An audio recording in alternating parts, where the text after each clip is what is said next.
But just want to sit there and state this here. Any Israelite that is sitting there and chilling with Harry Rozenberg, Atem beats a cockten. You have played yourself. Oh, that's how you say you played yourself in Hebrew, huh? Yeah, see, cake means to play. Hitza cake to play with oneself, or to play yourself. In layman terms, to insult you on intelligence. That man don't love you. He don't respect you. He don't stand for what you stand for. And he's going to ask you, what about your mother? I'm chilling with the mighty Hebrew. I'm chilling with the brother priest Daniela. I would never fix my damn mouth to ask any of these brothers about their mothers. It's none of my damn business. My mama ain't none of your business, nigga.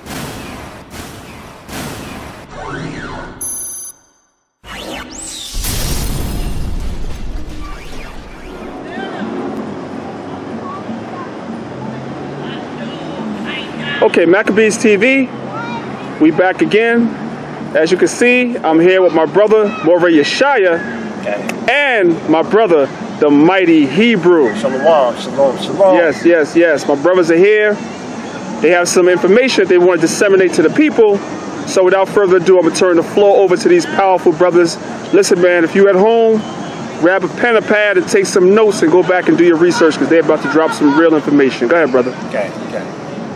Giving honor and praise to the creator and the maker of heaven and earth.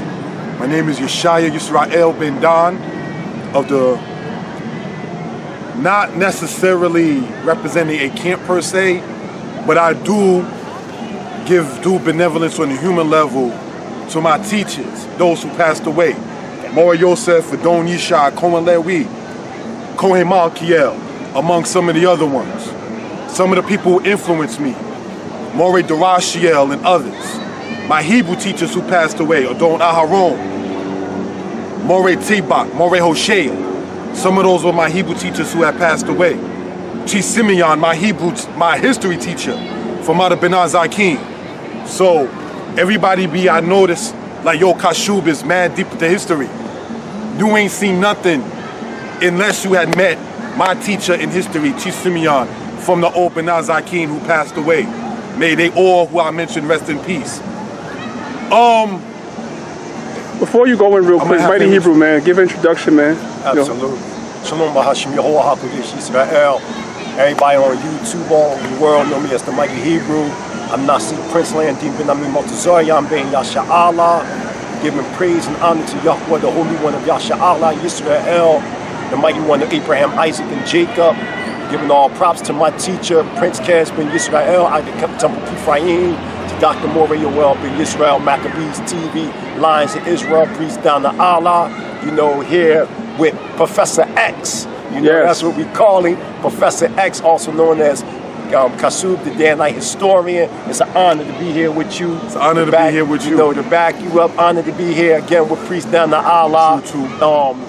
I'm the tribal minister of the Kingdom of Yahus, Covenant House of Yahudah. I'm also Minister of Information of the United Nation of Israel, and I'm a prince in the better world, anointed by Prince Asiel ben Yisrael, who was second in command of Ben Ami ben Yisrael, that died over in Dimona, Israel, also giving props to Ben Ami and to the Kingdom of Yah and to all Yisrael. Hallelujah. Oh, and by the way, y'all know that the Mighty Hebrew University just opened up. Kasub, the Danite historian, is the head Sephardic Hebrew headmaster of the Mighty Hebrew University, so we're doing big things. And after this is over, I'm going to sit back and talk to priest down to Allah to see if he want to be one of our main teachers dealing with Dark Age Europe. So we'll definitely talk to him after the presentation is over. Hallelujah. Okay. All right, we're going to start like this. Giving honor and praise to the creator and the maker of heaven and earth. This is not going to be long. The topic is concerning the Atlantic slave trade. Why? Because there are some who are saying that the Atlantic slave trade, 1, did not happen, 2 is a myth, 3 has no evidence of such. Despite the fact that you can look on the white man's history from a guy named Alexander Falconbridge in the 1700s or the 18th century, and he spoke about the slave trade. There is also the record left by Oluda Equiano, who stated that he was of the Igbo people and traced his Igbo rights, R-I-T-E-S, back to the Hebrews of the Old Testament. When you go into a book entitled Slave Community by Blassingame, John Blassingame, it's a college reference book. That book, The Slave Community by John Blassingame, also available online. And that's the record where it speaks about Olude Equiano saying that the rights, R-I-T-E-S, of the Igbo people date all the way back to the Hebrews of the Old Testament. That's right. So it didn't go back to Kemet, even though it was in the same continent. It went back to ancient Israel. The God people that live in Togo, they trace their lineage going back to the children of Israel in Jerusalem. Many of the Ashanti, many of the Mandingo, many of the Hausha as well, also trace their lineage going back to the 12 tribes of the nation of Israel. So we just want that to be noted and left on record for understanding purposes. We went over in the SOS event, the smashing of the synagogue of Satan, also on a human level giving a shout out to our absent brother, but well in spirit, our brother from AOC Ashar, who I recently rewatched what he presented, and hands down, if I ever come out with any more literature, yeah, I'm gonna plagiarize you out and just give you a shout out, because you came out with some stuff that made me have to be like, yeah, that's what's up. So anyway, we're gonna go on. I'm gonna ask the brother to read out the book I wrote, Egypt Talking Writing. Go to page 281. All right, so this is a book here available on Amazon. Egypt Talking Writing. Did the Torah come from the culture of Tamiri? It did not come from the culture of Tamiri. Anybody saying such are people who don't know either Torah or the culture of Ma'at. If you know either one independently, there's no wise individual who's going to say that the two cultures, either one came from the other, hands down. We cannot say Ma'at got the concept of not stealing from Moshe, because even people in China know stealing is wrong. You understand? People in Ireland knew stealing is wrong. Places where Moshe, according to the record, never been.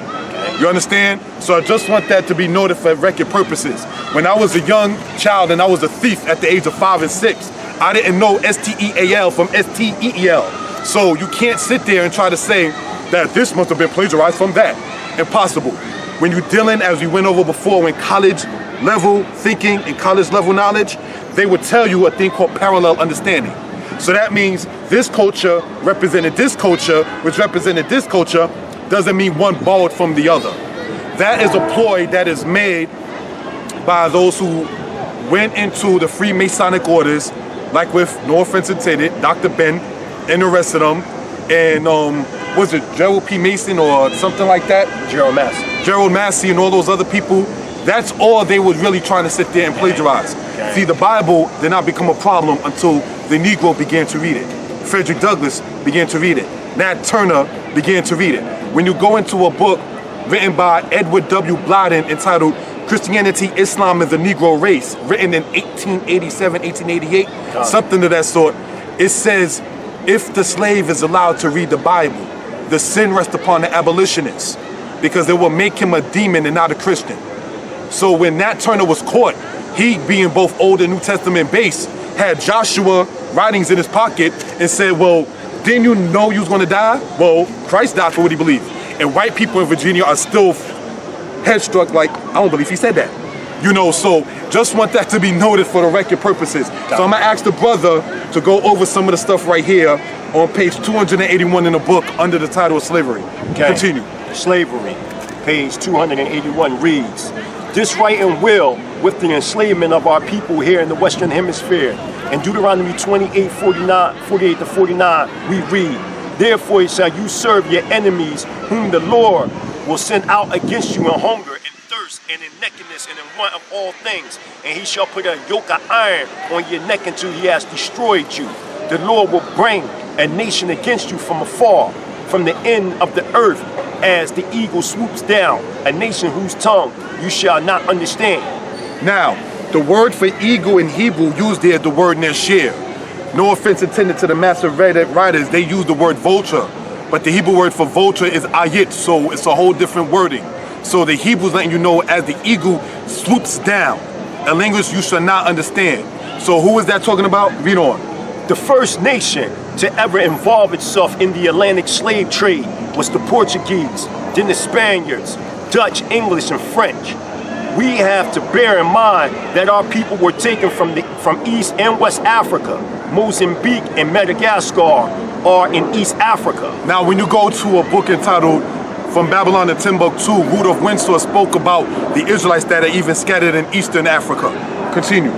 While the Europeans were attempting to enslave or eliminate the tribes of this land, much as the Shawnee of Iowa and the Mi'kmaq of Maryland or Maine and Diné, so-called Navajo of Utah. There was no tribe called Navajo. That's what the white man called them. They called themselves the Dang people. They didn't call themselves Navajo.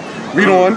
Colorado, the Apache of Texas, and the Shashak of California, the Kootenai, the Crow of Montana, and the Kui of Kansas, and the Washoe of Louisiana, the Chickasaw of Tennessee, the Seminole and Colusa of Florida, the Spontoni and Palico of North Carolina, the Ecuadors, and Seneca of New York, and the Shawnee of Ohio, the Wichita or Wasita, and Tawik of Oklahoma, among many of the other tribes of this land. The blacks were taken to the European countries of Ireland, Spain, Portugal, and Italy to be made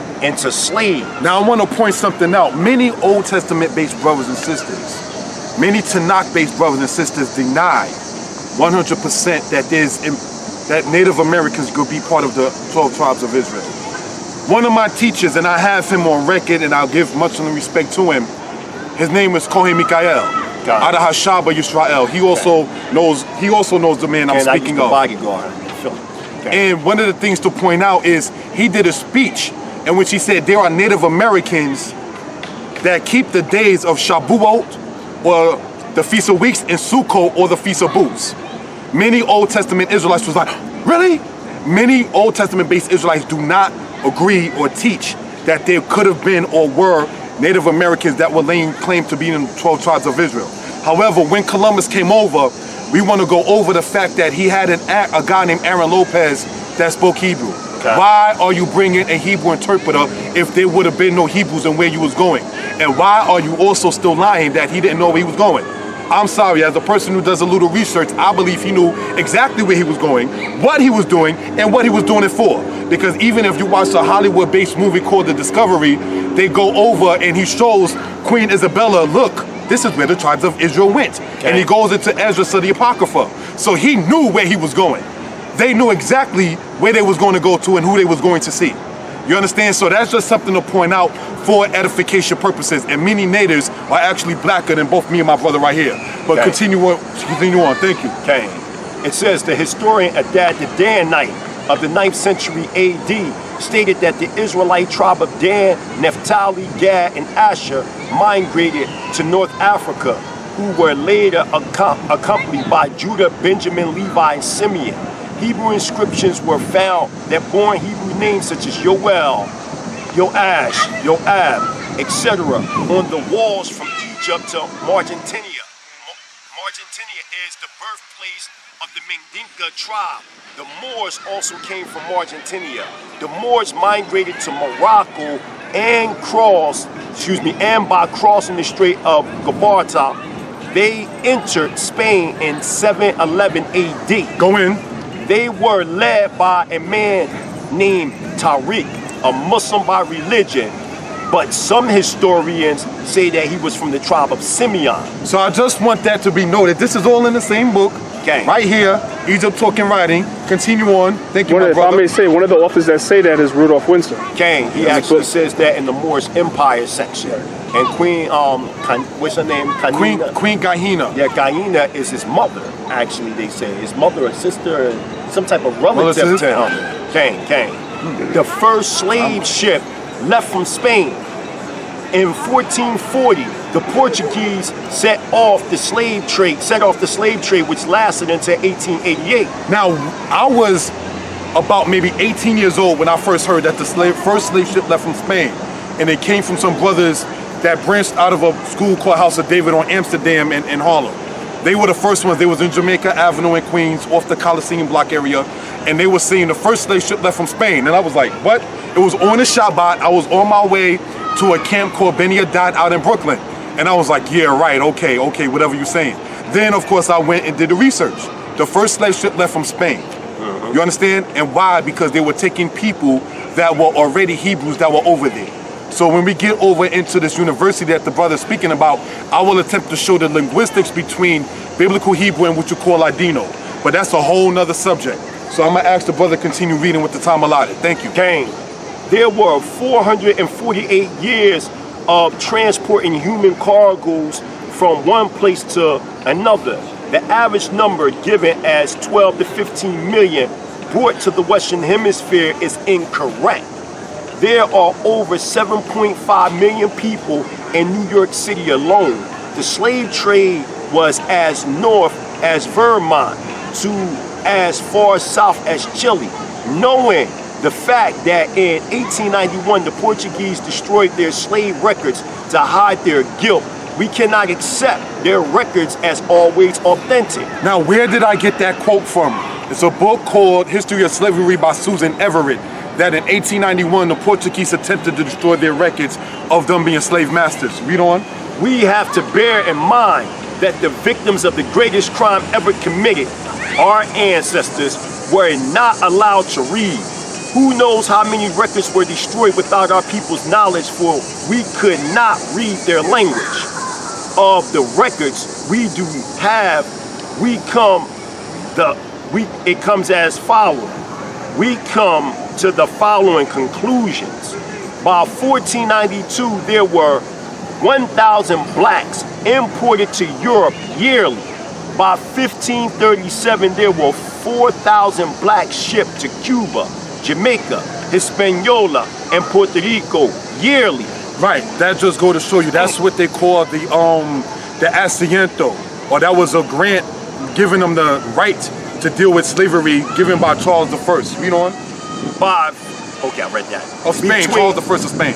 Okay, between 1621 to 1623, there were 15,430 blacks shipped to Brazil by the Dutch. In 1646, blacks were taken to Manhattan to be made into slaves. 1/646 is an area code for Manhattan. 1646, 1646, area code for Manhattan. They are commemorating the slave trade. Continue. In 1526, blacks were brought to South Carolina to be made into slaves by the Spanish. That was done by a guy named Vasquez de Elon. We was working under the people who had the domination in what they call Santo Domingo, now called the Dominican Republic. Read on. In 1619, there were 20 blacks brought to Jamestown, Virginia.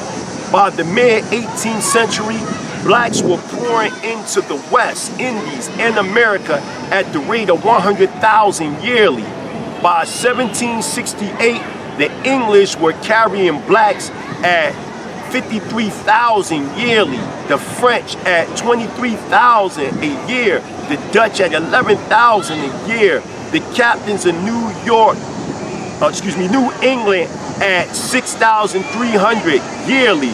The captains of New England. Captors of New England. Why is that important? Because New England included what we call New York, New Jersey, Connecticut, and so forth. Study about when the Jewish man came over here to what we call North America and where he settled at. And see who is always the middleman. Then take you back to the video that the brother Hashar did about how they created and picked names for themselves to hide certain things that they were doing. Continue. Right, that's called crypto-Judaism. Okay. Now look that up. It's called a crypto-Jew, a so-called Jew that takes on like a Christian last name or a secular last name to hide who they really are. The Danes at 1,250 yearly, and the famous Portuguese at 8,700 a year from Angola alone.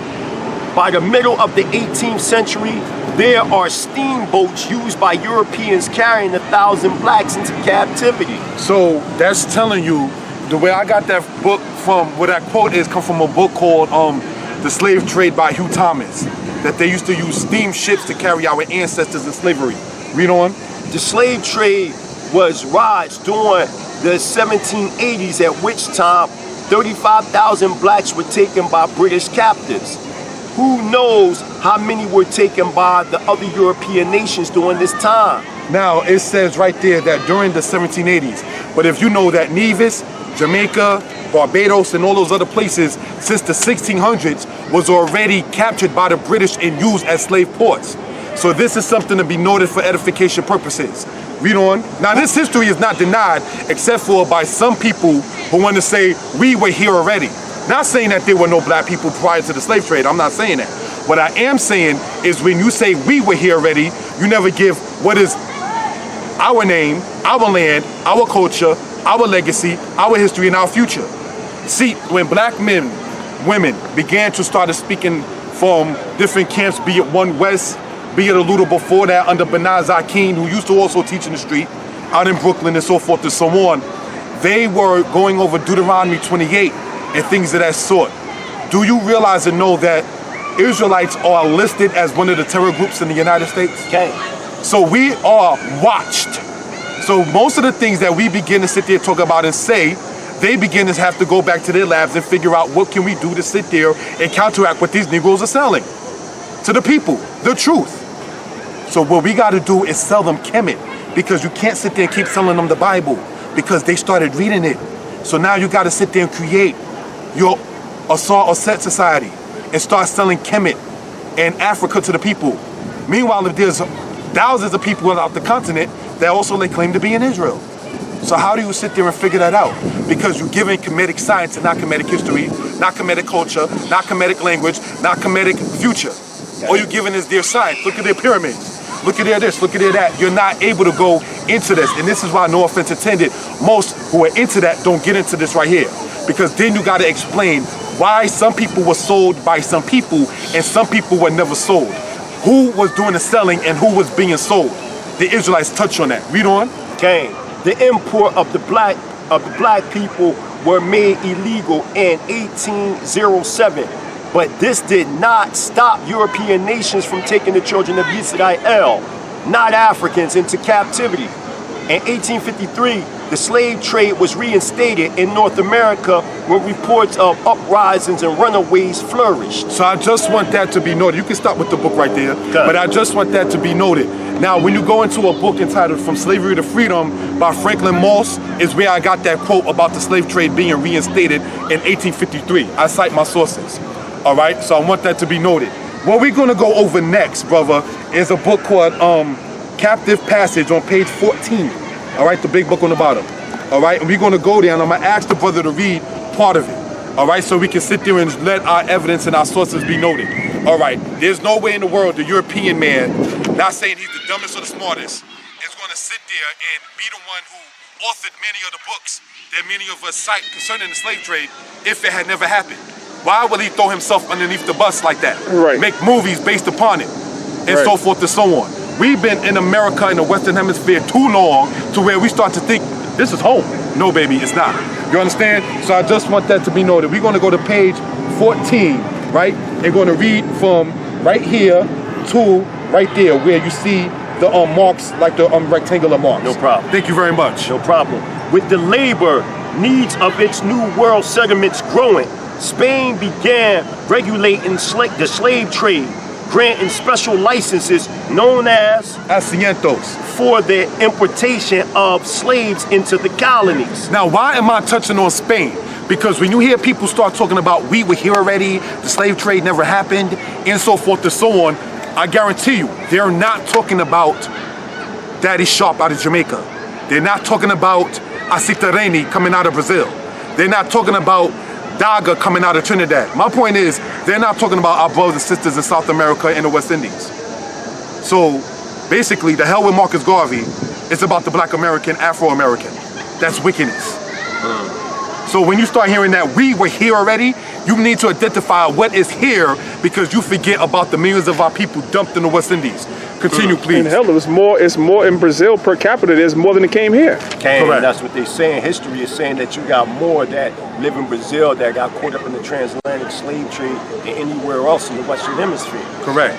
It says, the first organized transported slaves directly from Africa took place in 1518 when Spain's king, Charles I, granted an Asiento. Yeah, asiento to a member of his household.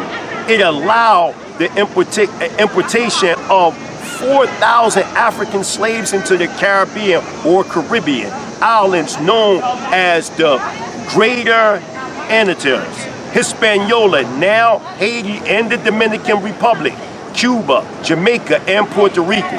That's my point about touching on that particular part right there.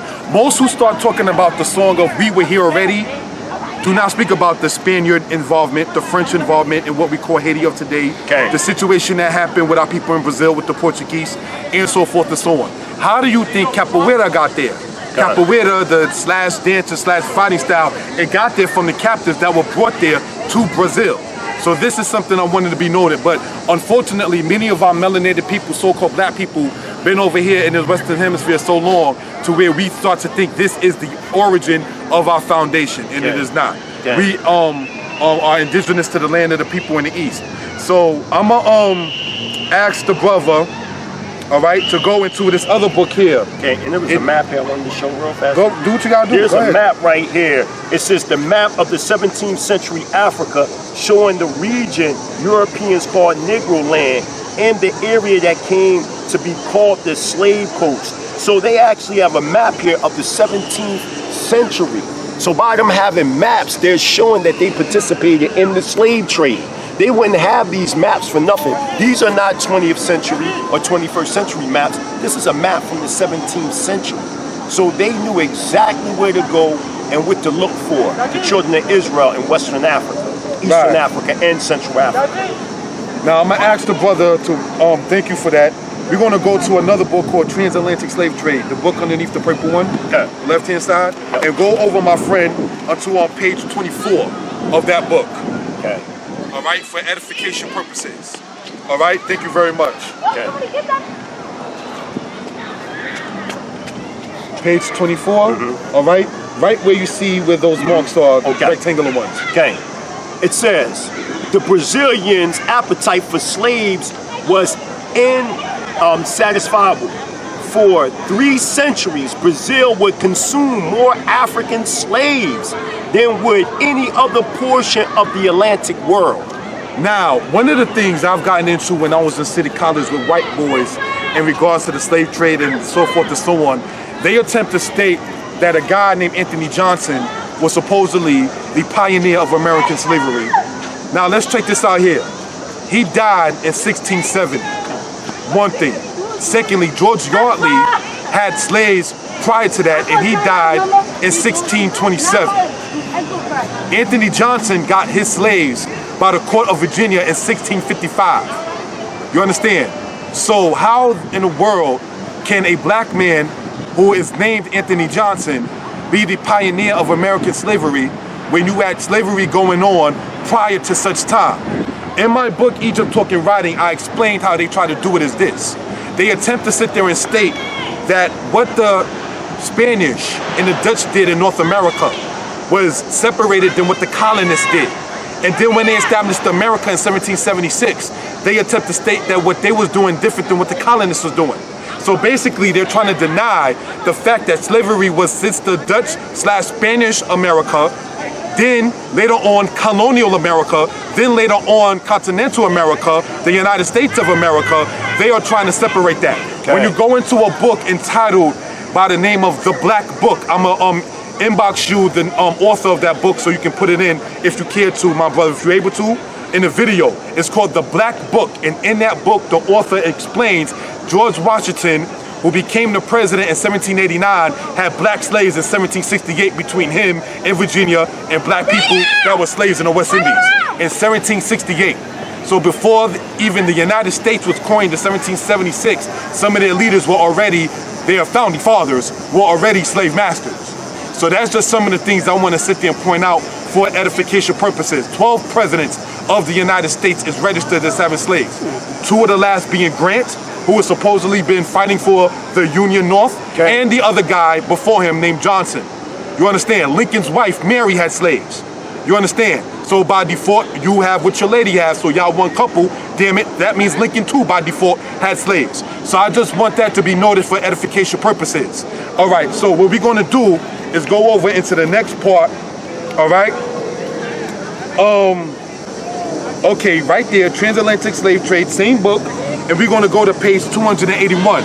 We got about 3 more quotes and we're gonna close out. See, told you it wasn't long, but we just wanna lay some foundation things down from college documented books to let it be noted for edification purposes. Once again, my disclaimer, I am not saying that black people were not here prior to the Atlantic slave trade. I am saying to try to say such, to try to deny that we were brought over here as slaves is emphatically incorrect. Oh man, we're gonna be fucked up. All right, so go on to the next slide. So you can tell where my mind is at, PowerPoint. That's another subject, but go on to the next part. I'm sorry. It reads, because this is part of a PowerPoint, but that's another thing. I'm sorry, continue, brother. Soon after acquiring Louisiana, the United States forbade importation of enslaved Africans into the newly organized region from foreign territory after 1 October 1804.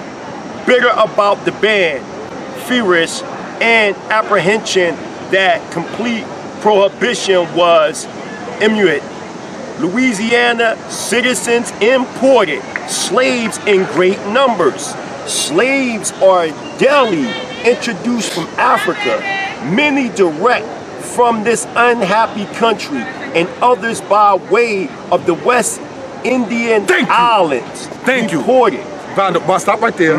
By the West Indian Islands. This is what I was pointing out last year when I was going over the fact that when the people in Haiti defeated the French, many of the French people went over to what's called Louisiana, because you gotta remember Louisiana was named after King Louis XIV. You understand, by a guy, I think the guy's name was Cavalier. I could be mistaken, but check that out on your own. But getting back to my point is this. The point I'm getting back to is this. The French, after they were defeated, went over to Louisiana and developed their more important aspect of slavery. So now, by the time you get to Louisiana Purchase in 1803, 1804, under the era of Thomas Jefferson, they still had slavery going on there. So now, being that America banned it and said, no, you can't sit there and have these Negroes as slaves anymore, Louisiana said, you know what, we're going to do our own thing. That's what that's pointing out. Continue, my brother.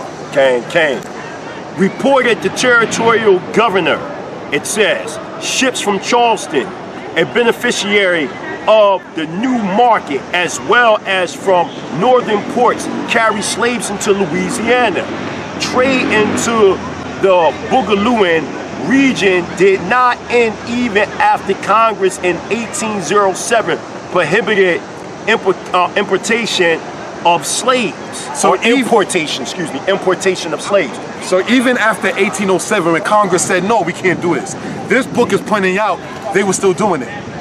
So they're not going to tell you the rightful number in many cases because they were still noted for doing it even after the slave trade was banned and made illegal. So, not to cut you off, so basically what you're saying, because after some West Indian islands abolished slavery in other areas, you still had slaves coming over illegally. So we really don't know the numbers because you still had illegal slave marketing taking place. Is that what you're saying? Correct. Now you can correct me if I'm wrong, but I've read somewhere years ago that Congress didn't ban slavery out the kindness of their heart. They banned slavery in America because the slaves were starting to outnumber the whites. And they were afraid of the slaves actually eventually waking up and overthrowing them and killing and taking over. So that's why Congress, this is what I read years ago, you can correct me if I'm wrong, that's why Congress banned slavery in America, even though Louisiana kept the practice going. Congress banned the slave trade, not slavery itself. In 1807. What happened with Toussaint Louverture and the situation what happened with Dessalines, the situation around or a little after that time with a guy named Bookman that went over from the Caribbean and so forth and so on. Black Americans, quote unquote, black Americans or slaves in America who were black, were beginning to hear about it. And beginning to be like, hold on, if they're doing it, we can do it. If they can do it, we can do it. So they were saying, no, let's start the illegal aspect, or let's make it illegal to have people brought over as slaves. So that way you can sit there and just contain the ones that's there, and those that are too rebellious, going to have them slain. Now, that's something I wanted to point out for edification purposes. Now, I'm done with reading these books right here for the moment. I want to talk about a matter. Some sister, you understand, some lady, we want to keep the language clean, you understand? She decides it's a good idea to attempt to sit there and state that the slave trade, or that is to say the idea of what you call polygamy, is wrong because of the fact of the idea of saying that women in it are being treated as slaves, which is said by a sister who's single. Most people in the single committee have a lot to say about other people's relationships. When you're married, and I noticed this before Facebook and after Facebook existed, married couples don't involve themselves too much about polygyny or not. Either they themselves are into it or they are just having a monogamous relationship. It's usually the single party committee who have enough time to try to talk about somebody else's business, somebody else's marriage, somebody else's affairs. And so this is something I want to be noted for edification purposes. When anybody attempts to state that, well, if you sit back and you look at the fact of people in slavery wanted to be slaves, just like some of the women are okay with polygyny, you can never compare the two. Because the first slaves or the first captives that was brought over to be made into slaves were rebellious. So the people who were okay with being slaves were people in the third and fourth generation after who never knew that there was a world outside of their plantation. So you can't compare many of us coming out of single parent homes where the father was not there, where mommy was mommy and daddy, and most of us being the first generation knowledge of Israel and our immediate families. How can you compare us okay with being in polygynous relationships when, after all, most of us didn't even come out of parents who were married? So you can't compare the two, so it's not an enslavement practice. All right, so I just want that to be noted and edified for purposes. Now I'm gonna read two more things, right, coming out of one part out of this book here, the Holy Scriptures, Masoretic text of the Tanakh. And we're gonna go over, as we went over before, right, in Deuteronomy, the 28th chapter, verse 68. We went over this a couple of times, even in the SOS event, about the breakdown and meaning of that word, or that verse. The Most High will bring thee back into Egypt in ships, by the way whereof I said unto thee, thou shalt see it no more again. And there you shall sell yourselves unto your enemies for bondmen and bondwomen, and no man shall buy you. Now, a couple of points to show how that's not talking about the literal Egypt is because of the fact that when Solomon had his empire, it was from the literal Egypt going all the way north of the regular land of Israel. So, therefore, it can never have been literal Egypt that it's talking about. Another, in Deuteronomy 28:68. Now, another point is when you go to Ezekiel chapter 30, Ezekiel 20, verses 36 to verse 38, it said the Most High will correct Israel as he corrected Israel in the wilderness of Egypt. So the wilderness of Egypt is correctly otherwise called the Sinai Peninsula. So that Egypt that Deuteronomy 28:68 is talking about the Ma'zorayim, or the double distress by way of ships. Because Ma'zer means distress, coming from the root word zar, which means trouble. All right, so we went over this before, but I just want that to be noted yet again for edification purposes. All right, so in concluding out, as stated, wasn't going to be long, but I just want to go over one more particular aspect in regards to what we are talking about. All right, I have a book here, right? This book right here, African People and European Holidays. All right, a mental genocide by Ishaka Musa Bawasango. Okay. Now we're going to go to page 50 of this book, and I want to sit there and read a particular part concerning this. All right, I'll read it, my brother. Sure. Yeah. Okay. All right, I just want to read a particular part in this book right here. The English language, once considered to be vulgar and profane speech by the aristocracy of Europe, is the official language of the United States. Okay. English is rooted in the Anglo-Saxon tongues, which, according to Higgins, meaning Godfrey Higgins, the author of Apocalypse. Anacalypsis, I'll stand corrected. Thank you, my brother. Which, according to Higgins, is a remnant of the original tongues taught to the ancient Saxons by the blacks, and bears traces of the Ethiopian language left behind by the Iberians who first inhabited the British Isles. What is the island of Iberia? Where is that at? That's Spain and Portugal. Now, I-B-E-R, Iber, Eber, Hebrew, Ladino. They were Hebrews that were living in what you call Spain, that were people of color. Okay. This is before the Khazars got pushed over west by Genghis Khan crew. Okay. So we just want to sit there and get this noted for edification purposes. All right, so let's continue on in this. There are still many Hebrew, Indian, Arabic, and Ethiopian words used in the language today. As a matter of fact, during the American Revolution, there was a popular proposal to replace English with Hebrew as the official language of the United States. That's true. Hebrew was believed by the colonists to be the mother of all tongues. And until 1817, the annual commencement addresses at Harvard were delivered in Hebrew. Okay. When you go to Washington Post, 1982 is where he got his source from for that. Okay. Hebrew was going to be the national language of the United States. And while you look for that real quick, Now, to make something real clear, if you go to actually the first edition of Noah Webster's dictionary, if you look at the etymology of the English language, they trace all the English words back to the Hebrew language. Even in Noah Webster's dictionary, it shows that the English language actually goes back to ancient Hebrew and as well as what we know as biblical Hebrew. if the Negroes had started talking and speaking on this, nah, they couldn't have that, baby. So they had to sit there and just keep you in that bastardized English. Okay. Now, I want to read something out of this and conclude out. All right? So that way we can gain understanding purposes. Partly because some like to sit there and say, well, the black Israelites, they don't know anything about Hebrew. Right, they don't speak Hebrew. Somebody lied to you. Right. We are in Deuteronomy 28:64. Okay. All right?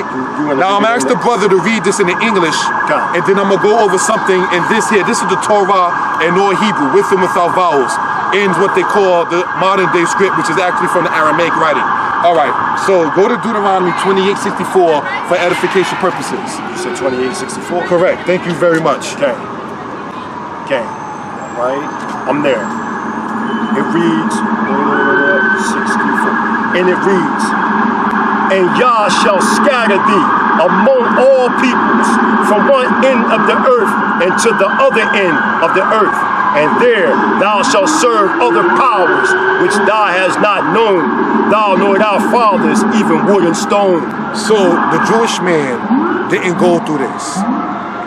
So you have some Old Testament Israelites, man, and I say this in due respect, or so-called Old Testament based, who decided it was a good idea when I was linking up and teaming up with who considered themselves to be messianic, who said that basically I was wrong for doing such. But you're siding up with the European Jews, who by default are the ones who try to hide the records from you. Many Old Testament based Israelites, like I was raised up as, have said the European Jews were the custodians and held the records for us to get it. In their own heart, no, they did not. They held the record so that way we can never get it. That's right. Dang. So that's one thing to be noted and understood. So one of the other points to point out is when we started to get the records, they decided to sit there and try to hide more of the records. So when they couldn't hide more of the records, they began to sit there and promote the concept of you're Ethiopian, you're African, you're Kemetic, you're this, you're that. Because, by damn it, if you start saying you're the children of Israel, then what in the world am I going to do? So this is something we pointed out for edification purposes. When the Israelites left out of Chicago and Detroit, may he rest in peace now, under their leader Ben Ami, and went to the land of Israel, they went to a certain extent, the Jewish law of return. So that means all you had to do is feel you was a Jew in your heart, and you can go in the land of Israel. Okay. When these black folk out of Chicago, the south side, and out of Detroit, the hood part, began to sit there and go over to the land of Israel, That's right. they changed the law of return. They did. Yes, they did. Instead of saying you feel like you're a Jew in your heart, your mother had to be a Jew. But we know that the lineage goes through the dads. Okay. You understand? They did that in 1971. They did that. They had to try to change the law of return even in their own record because too many Negroes were going over there. Don't tell me that we are not being watched. They watch us. Now, that right there distinctly says, and the Most High will scatter you from one end of the earth even unto the other end of the earth. Right? And there you shall serve gods of wood and stone. But the Jewish man, Hem Omrim, Lo, Hem Obdim Elohim Akeri, Hwe Eben. Atem Amartem, Lo Hishtakawitem, Lamase Kot Bagoyim. You said you never bow down to the graven image and the statues of the other nations. This says the Most High will cause Yisrael to do that. So either you're talking about a different God, like Adoshem Elokeinu, instead of Yah Eloheinu, something is wrong. I don't know who you're speaking about. Okay. So getting back real quick before I conclude out, the Old Testament-based brothers who, no offense intended, decide it's a good idea to try to bang against little old me, big old me, however you consider me to be. Moran Yeshai or Kashub the Danite, talking about, well, you're teaming up and linking up with these people who are Messianics, and then you are also on your own volition teaming up with European Jews. Do you realize that if they had their way, you would not be circumcised? Do you realize they give black mothers and Hispanic mothers a hard time to circumcise their sons in New York hospitals? They don't even want your sons under the covenant, even if it's not even done on the 8th day. You understand? So they run the schools, they run the banks. Maybe, and I'm gonna go there, somebody perhaps got paid under pocket, perhaps. I can't prove it, I can't disprove it. But you gotta ask, why is Harry Rozenberg so close now to these black Israelites? Why is he walking up inside the Israelite congregations on Shabbat and want to chill and sit down and talk? How come he can't go in history books written by white or black authors and trace his history through slavery? Because it didn't happen to you. That's why. Deuteronomy 28:64. Wehe pitzka yode wahe. Hey, Pete from the Hefil verb stem hafet, which means to scatter. Wehe pitzka ya ba goyim. Pardon me. Wehe pitzka ya ba kol ha'ami. Migzeh ha'aretz, wa'ad kwedzeh ha'aretz, wa'abata sham Elohim akeri, asher lo yadata ata wa'aboteka etz wa'ebed. Now, go to verse 65, please. Because we're about to smash a whole bunch of things down, because you got people who want to speak against the black Hebrew Israelites, and when we go over Deuteronomy 28, verse 68. Now, remember, Deuteronomy 28:68, read before the brother rejoined us, it said, and the Lord. And is a conjunction. That means you got to read before that to know what's being spoken of. Okay. So go into verse, because you can't start by reading and only, per se. All right, so let's go to verse 65 and see what happens. And among these nations. So why are they saying from Deuteronomy 28, verse 48 to verse 68 is only talking about the Romans and the Israelites, when it distinctly says among these nations, plural? So when you got people saying, well, that was fulfilled during the Roman Empire, but it says these nations. Let's go in. God. So it's more than just one. Okay. So it's not just talking about just the Romans. Okay. You understand? So I just want that to be noted. All right, continue on, please. Beautiful. Shall thou have no rest, and there shall be no rest for thy sole of thy foot, but Yah shall give thee there a trembling heart, and filling of eyes, and languishing of soul. Uba goyim hahem, lo targiya, walo yihye, menoak lakaf rag lakaf, wenatan yode wahe lakah shah, leib aragaz, wakil yon enayim, with the abon nafesh. So I just want that to be noted. So Uba goyim hahem, who was noted as the goyim, the children of Japhet, part of those people who came down and gathered and captured the children of Israel and brought us over to the Western Hemisphere. That's why when you connect Deuteronomy 28 to Isaiah 60, it speaks about the ships of Tarshish. Tarshish is Spain. Okay. So I want that to be noted. Remember, the first slave ship left from where? Spain. Because there were Israelites already scattered there on their own volition to a great extent. So we just want to sit there and point all this out. There's a distinction between the European Jew and the Hebrew Israelites. Okay. All right. And so we already went over the other part in Deuteronomy 28:68. But just want to sit there and state this here. Any Israelite that is sitting there and chilling with Harry Rozenberg, Atem Bitzakakten, you have played yourself. Oh, that's how you say you played yourself in Hebrew, huh? Yeah. See, cake means to play. Hitzak cake, to play with oneself, or to play yourself. In layman terms, to insult you on intelligence. That man don't love you. He don't respect you. He don't stand for what you stand for, and he's going to ask you, what about your mother? I'm chilling with the mighty Hebrew. I'm chilling with the brother priest Daniela. I would never fix my damn mouth to ask any of these brothers about their mothers. It's none of my damn business. My mama ain't none of your business, nigga. You understand? Pardon the language, but just want to sit there and get into it. But they will sit there and try to ask you about your parentage because they want to know more and more about you. They're not inviting you, correct me if I'm wrong, to Easter Parkway in Kingston, 770, that big synagogue over there on Shabbat service. Okay. They may have a black folk here and there and so forth and so on, but you're not going to be up there doing the daveling with them. You're not going to be up there with that. Now, whether people say the Falashas are Israelites or not, that's not my point right now. They treat them like shit. That's right. I'm sorry. Cushy. There's no other way to almost explain it. When they say cushy, they're basically calling you an Nigger in their own way with their own silliness and disrespect. Okay. They treat them like crap. To the elders who's watching this, part of my language, but I must state that. They treat them like garbage. As the brothers, actually the elder Prince Poor and his son Chief Nathaniel pointed out about how they have them in concentration camps and not being able to get a good job, just like over in here. So what good are these dudes like Rozenberg and them trying to sit there and get down with? Hitler only said the black people are the real Jews because Jews attacked his moms and affected him. He didn't do that out of the love for the Negro. You understand? So you gotta always remember, man, never trust thine enemy, man. So you always gotta remember that. So let that be noted and understood. If that man, like it says in Limitations, had it not been for Yah, the Most High, we would have been destroyed. Because these people would not even give you bread to eat, man. Push come to shove, man. These people are the ones who finance the slave trade, man. These people are the ones who sit there and hands down make sure that our Puerto Rican and Hispanic brothers in the projects in the South Bronx living in shit and defecation while they enjoying their mansions in Miami as landlords, man. That's what they doing to our people, man. So when our people want to sit there and run and chill with them and sit with them and think that they cool, you played yourself. So I wasn't offended by anything in anybody's video. I was offended that you thought that it was okay for you to even sit with them in the first place. Because the older camps in Israel, any of them, was not too open to have other nations coming up in there and sitting down and chilling with them. Because you're going to have a hard time explaining the portion in the Tanakh camps of Ki Tabo, or the blessing and the curse, in Deuteronomy 28. How do you explain to your white lady next to you and the enemy that's among you shall mount above you higher and higher? How do you explain that to her?